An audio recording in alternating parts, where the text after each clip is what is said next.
talked to Michael. I called George. You try not to bug them because you realize this is a big turning point, in their lives, which is going to affect our life. And so, at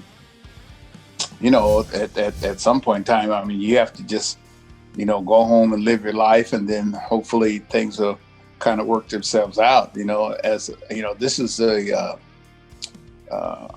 one reason I never wanted to be a general manager, because you don't really have an off season, and this is the general manager's time to, that he really works. I mean, he works all year. He really doesn't have much time off, but this is the general manager's and the front office people, the most busy time of the year. Elvis, I've obviously, informed him that Kiner Falefa will be our starting shortstop to start the season next year. Elvis is going to have to come in. From everything that I've talked to him about, he's getting himself in great shape. He's in a good headspace. He's just going to have to move around the infield, potentially play third base. Obviously shortstop with Kiner if he ever needs a day off or has to miss time.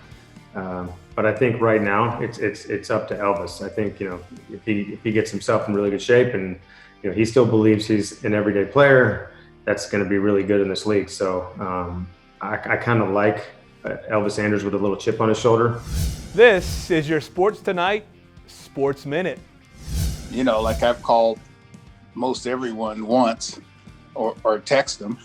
Like I said, you don't want to bother them. I mean, but at the same time, you want to give them a sense of consciousness about staying in shape, about, taking care of yourself, see how the family's doing. I mean, these guys are guys that, they know what to do, and my trainers, and fitness guys, they keep me up on, what the guys are doing.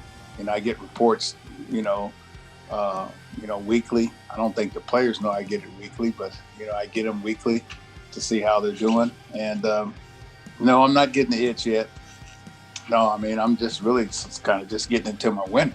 Honestly, for a couple years now, we try to instill a culture and a philosophy into how we play and prepare and, how we conduct ourselves. And, we're starting to fill a roster full of young, hungry players that, some of them have a chip on their shoulder, but they have a lot to prove. And I think, if you fill a roster full of enough of those guys, they're going to fight with each other. They're going to learn and grow with each other. And it's exciting. Obviously, we have a core group of younger players that all represent that model. And it's an opportunity for us as an organization to kind of build something from the ground up. And these moves obviously are right in line with that. I love the Dane Dunning, the Avery Weems.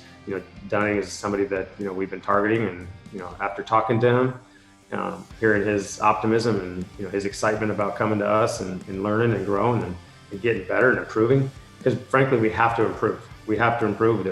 It's hard not to improve from some of the things we did last year because we weren't very good, but I think like I said, it's a really cool opportunity as an organization to kind of build with these guys. From a staff, obviously we just hired Chris Young. All these things kind of fit into place. Keep it right here on SportsTonight.com for the latest, including analysis and feature stories.